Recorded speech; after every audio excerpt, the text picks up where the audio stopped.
নমস্কার বন্ধুরা, welcome back to live আড্ডা ফুটবল। তো বন্ধুরা, আরও একটা নতুন ভিডিওতে তোমাদের সকলকে স্বাগত জানাই। তো বন্ধুরা, ভিডিওটা শুরু করার আগে তোমাদের কাছে একটাই অনুরোধ, সেটা হচ্ছে যে আমাদের এই চ্যানেলে যারা প্রথমবার তারা কিন্তু অবশ্যই আমাদের এই চ্যানেলটাকে সাবস্ক্রাইব করে পাশে থাকা বেল আইকনটি অল করে রাখবে, যাতে সবার প্রথমে এরম খেলার আপডেট তোমাদের কাছে পৌঁছে যায়। তো বন্ধুরা, এই ভিডিওতে তোমাদের কাছে মাত্র আমি 100টা লাইকের আশা রাখছি। তো আশা করছি তোমরা প্রত্যেক ভিডিওর মতন এই ভিডিওতেও 100টা লাইক কমপ্লিট করে দেবে। তো বন্ধুরা, এই ভিডিওতে আজকে তোমাদের আমি কিচ্ছু বলবো না, বলবো সাবস্ক্রাইব করতে। তো যারা নতুন তারা কিন্তু তোমাদের ইচ্ছা, কারণ অনেকে ভিডিও দেখছে কিন্তু কেউ সাবস্ক্রাইব করছে না।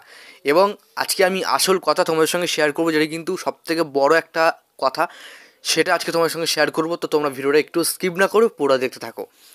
তো বন্ধুরা, আমি প্রায় 1 মাস ধরে একটাই কথা বলে যাচ্ছি, এবং অনেকেই আছে একটাই কথা তারাও বলে যাচ্ছে কমেন্টে, যেটা ফেক নিউজ, এটা মোহনবাগান কখনো করবে না, গুলবাজি বন্ধ করো, ধান্দাবাজি বন্ধ করো। ইভেন অনেকে কমেন্টে গালাগালিও দিয়েছে।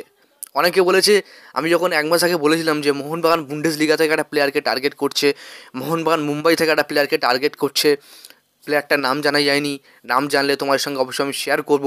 তো অনেকে বলছে আমি ফেক নিউজ দিচ্ছি, মন করা কথা বলছি, নিজে থেকে আপডেট দিচ্ছি। তো ভাই, এইগুলো করে আমার কোনো লাভ হয় না।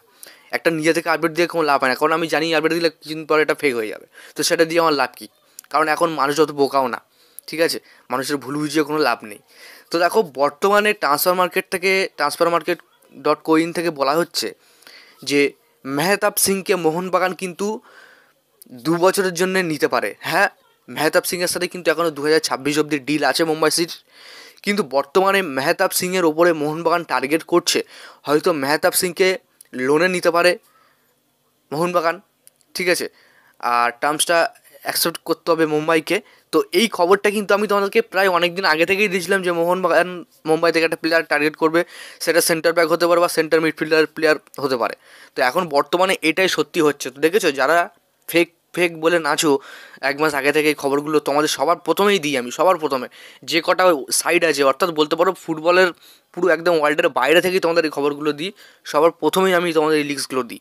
তো মেহতাব সিংকে 2 বছরের জন্য হয়তো মোহনবাগান তাদের দলে নিতে পারে, এমনটা খবর বেরিয়ে আসছে। তবে এই যে সিজনটা চলছে, এই সিজনে না, অর্থাৎ এই সিজন শেষ হলে কিন্তু মোহনবাগান মেহতাব সিংকে নিতে পারে, ঠিক আছে? তো বর্তমানে মেহতাব সিংয়ের মার্কেট ভ্যালু কিন্তু 2.2 কোটি টাকা।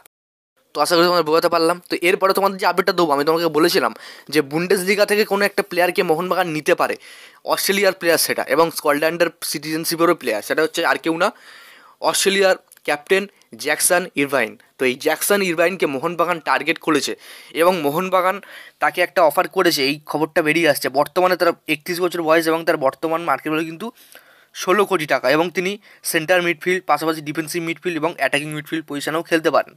এবং বর্তমানে তার সাথে কিন্তু চুক্তি শেষ হয়ে গেছে ওই ক্লাবে, অর্থাৎ কন্ট্রাক্ট এক্সপায়ার ডেট কিন্তু অগস্ট মাসে 2024 সাল অবধি তার সাথে কন্ট্রাক্ট ছিল। তো এই প্লেয়ার বর্তমানে কিন্তু এফসিএসটি পয়েল হয়ে খেলছেন। তো বর্তমানে এই প্লেয়ারকে টার্গেট করেছে মোহনবাগান। তো তোমাদের কি মনে হয়, এই প্লেয়ারকে মোহনবাগান টার্গেট করেছে, মোহনবাগান কি আদৌ এই প্লেয়ারকে সই করাতে পারবে? তোমাদের কি মনে হয় তোমরা অবশ্যই কিন্তু কমেন্ট বক্সে জানিয়ে দাও। এই নিউজটা কিন্তু আমি তোমাদেরকে অনেক দিন আগে থেকে দেওয়ার চেষ্টা করেছি, প্রায় 1 মাস আগে থেকে তোমাদেরকে বলেছিলাম যে মোহনবাগান বুন্ডেসলিগা থেকে একটা প্লেয়ারকে টার্গেট করবে, সেটা অস্ট্রেলিয়া বা স্কটল্যান্ডের সিটিজেনশিপের প্লেয়ার হবেই। আর এটাই কিন্তু হলো। অনেকে ফেক নিউজ বলেছে, কিন্তু তাদের মুখে কিন্তু এটা একেবারে, যাই হোক, তোমরাই বলে দিও, কমেন্ট বক্সে রিপ্লাইটাও দিয়ে দিও। এরপরে আসছি তোমাদের গ্রেগ স্টুয়ার্টকে নিয়ে। আজকে একটু ভিডিওটা বড় হবে, তো তোমরা প্লিজ একটু ধৈর্য সহকারে দেখো। গ্রেগ স্টুয়ার্ট, আমি তোমাদেরকে বলেছিলাম যে গ্রেগ স্টুয়ার্ট দল ছেড়ে দেবে। তোমাদেরকে প্রায় 2-3 সপ্তাহ আগে থেকেই বলে আসছি যে গ্রেগ স্টুয়ার্ট তিনি মোহনবাগান আর থাকবে না, তিনি মোহনবাগান লিভ করে দেবে। তো বর্তমানে কিন্তু ফেসবুকের একটা স্পোর্টস লাইট মিডিয়া থেকে কনফার্ম করা হয়েছে যে গ্রেগ স্টুয়ার্ট তিনি কিন্তু 2024-25 মরশুমটা শেষ হলেই মোহনবাগান লিভ করে দেবে। এটা কিন্তু খুবই একটা দুঃখের বিষয়। হয়তো এই খবরটা না মানলেও এই খবরটা কিন্তু সত্যি হবে মোহনবাগানের সঙ্গে। আমি তোমাদেরকে গ্যারান্টি সহকারে বলে দিচ্ছি, কথাটা তোমরা মিলিয়ে নাও। গ্রেগ স্টুয়ার্ট তিনি কিন্তু এই মরশুম শেষ হলে দল ছেড়ে দেবেই, এটা কনফার্ম, ঠিক আছে? যারা গুলবাজ বলবে, ফেক ভিডিও বলে, তাদেরকে রিপ্লাই দিয়ে কোনো লাভ নেই। ভাই, তোমরা ভিডিও দেখো না দেখো, আমার কাছে কোনো ব্যাপার না, ঠিক আছে?